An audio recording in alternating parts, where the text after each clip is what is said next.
दोस्तों, कमांडो शब्द सुनते ही काली घोड़ी के वो जवान हमारी आंखों के सामने आ जाते हैं जो किसी भी दुश्मन को पल भर में धूल चटाने की ताकत रखते हैं। लेकिन जब आतंकी मार्कोस स्पेशलाइज्ड कमांडो का नाम सुनते हैं तो उनके चेहरे पर मौत का खौफ साफ दिखाई देता है। कहा जाता है कि इंडियन नेवी की स्पेशल फोर्स, जिसे दुनिया मार्कोस कमांडो के नाम से जानती है, किसी भी मिशन को पल भर में पूरा कर सकती है। अमेरिकी नेवी सील की तर्ज पर बनी ये फोर्स किसी भी दुश्मन के खिलाफ जल, थल और वायु में मोर्चा संभालने के लिए तैयार रहती है।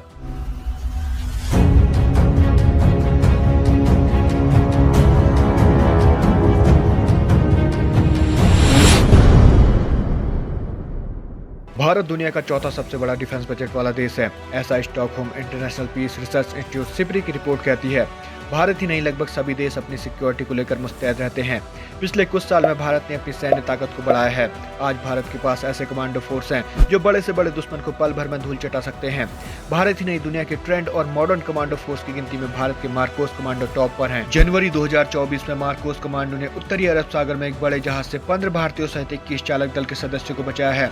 इसके बाद से मार्कोस कमांडो की चर्चा शुरू हो गई है। मार्कोस को मरीन कमांडो के नाम से भी जाना जाता है। इनकी गिनती दुनिया के सबसे घातक स्पेशल फोर्स में होती है। मार्कोस कमांडो इंडियन नेवी का पार्ट होते हैं। ये पानी, आसमान और जमीन सभी जगह पर ऑपरेशन को अंजाम दे सकते हैं। इन्हें दुनिया के लगभग सभी आधुनिक हथियारों की ट्रेनिंग दी जाती है। खतरे वाली कंडीशन को संभालने में ये माहिर होते हैं। कारगिल की लड़ाई में इनकी खास भूमिका थी। ये निश्चित समय के अंदर अपने ऑपरेशन को पूरा कर लेते हैं। खास बात यह है कि समुद्र सतह से 55 मीटर नीचे कई मिनट तक बिना ऑक्सीजन के भी लड़ाई को अंजाम देने कदम रखते हैं। दोस्तों, मार्कोस कमांडो के बारे में कहा जाता है कि कई मामलों में वह दुनिया की टॉप फोर्सेस अमेरिकी नेवी सील से भी बेहतर है। ऐसा इसलिए कहा जाता है क्योंकि अमेरिकी नेवी सील और मार्कोस कमांडो का एक साथ कई बार अभ्यास हो चुका है और इस अभ्यास में यह बात साफ हो चुकी है। मार्कोस कमांडो का गठन 1987 में किया गया था। शुरुआत में इनको भारतीय समुद्री विशेष बल के नाम से जाना जाता था, फिर इन्हें समुद्री कमांडो बल के नाम से जाना जाने लगा। इन्हें नेवी ऑपरेशन और एंटी पायरेसी ऑपरेशन में इस्तेमाल करने के लिए बनाया गया था। मार्कोस का मोटो द फ्यू द फेयरलेस है। समुद्री सुरक्षा में बढ़ती चुनौतियां और भारत के तट पर आतंकवादी गतिविधियों का मुंहतोड़ जवाब देने के लिए मार्कोस कमांडो का गठन किया गया था। भारतीय नौसेना की यह स्पेशल यूनिट अमेरिकी नेवी सील और British special boat services SBS के तर्ज पर विकसित की गई थी। यह फोर्स अपने सफल अभियानों के लिए जानी जाती है। स्पेशल ऑपरेशन के लिए इंडियन नेवी के इन कमांडोज को बुलाया जाता है। ये कमांडो हमेशा सार्वजनिक होने से बचते हैं। मार्कोस हाथ पैर बंधे होने पर भी तैरने में माहिर होते हैं। नौसेना के सीनियर अफसर की माने तो परिवार वालों को भी इनके कमांडो होने का पता नहीं होता है। मार्कोस का मकसद आतंकियों को उन्हीं के तरीके से मारना, जवाबी कार्रवाई, मुश्किल हालात में युद्ध करना,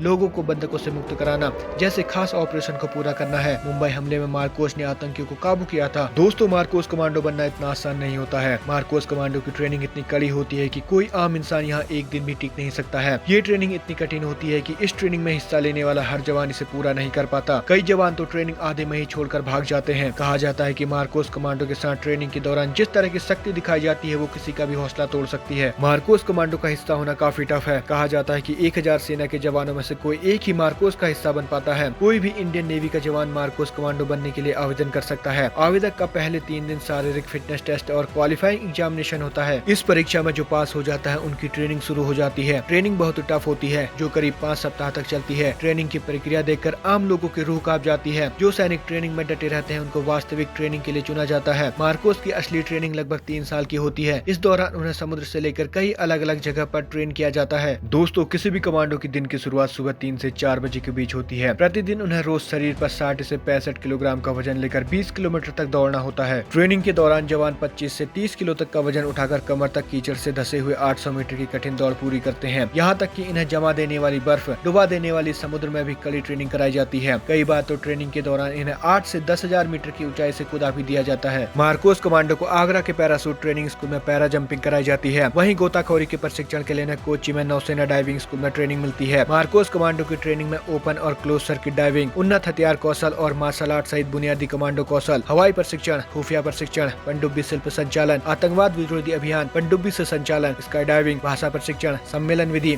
विस्फोटक से निपटने की टेक्निक आदि सिखाई जाती है। जिन उम्मीदवारों का मार्कोस कमांडो में चयन होता है उनके घर वालों को भी इसकी जानकारी नहीं दी जाती है। इन्हें अपनी पहचान छिपा कर रखनी होती है। मार्कोस कमांडो की ज्यादातर ट्रेनिंग INS अभिमन्यु में होती है। इस तरह के कई पड़ावों को पार करने के बाद सैनिकों को अमेरिका में नेवी सील के साथ ट्रेनिंग दी जाती है। मार्कोस कमांडो गोपनीयता के साथ काम करते हैं। 1987 से अब तक ये कई बड़े ऑपरेशन सफल बना चुके हैं। मार्कोस कमांडो ने अपना पहला ऑपरेशन वुलर झील में किया था। इसके बाद साल 1987 में पवन ऑपरेशन, फिर साल 1988 में कैक्टस ऑपरेशन, 1991 में तासा ऑपरेशन, 1992 में जबरदस्त ऑपरेशन, 1999 में कारगिल वॉर, 2008 में ब्लैक टॉर्नेडो ऑपरेशन के अलावा ऑपरेशन लीच, ऑपरेशन स्वान जैसे कई बड़े ऑपरेशन को मार्कोस द्वारा अंजाम दिया जा चुका है। मार्कोस की अधिकतम ट्रेनिंग INS अभिमन्यु में होती है, जिसको 1974 में प्रीमियर रथ बेस के रूप में बनाया गया था। मार्कोस को advance weapon skills, martial art, anti terrorism operation, हवाई ट्रेनिंग, इंटेलिजेंस ट्रेनिंग के अलावा कई टेक्निक्स सिखाई जाती हैं। दोस्तों, एक मार्कोस कमांडो को बहुत ही अच्छी सैलरी मिलती है, जिसमें उसका बेसिक पे 25,000 रूपए तक होता है। साथ ही इनको सिप डाइवर अलाउंस 8,500 से 10,000 रूपए तक का, मार्कोस अलाउंस 25,000 रूपए तक का। अगर वह हार्ड एरिया में पोस्टेड है तो बेसिक पे का 20% रिस्क अलाउंस, और अगर कमांडो अधिक एक्टिव एरिया में है तो वेरी एक्टिव फील्ड अलाउंस 16,900 रूपए, जिसके बाद इनकी सैलरी 1 लाख के करीब हो जाती है। दोस्तों, हमें हमारे वीर जवानों की वीरता को सैलरी से नहीं तोलना चाहिए, क्योंकि कोई भी जवान सेना में आता है अपने देश की आन बान शान को बनाए रखने के लिए, भारत माता की सुरक्षा व भारत के तिरंगे की शान को बनाए रखने के लिए। दोस्तों, देश के इन वीर जवानों के लिए मेरा एक सलाम।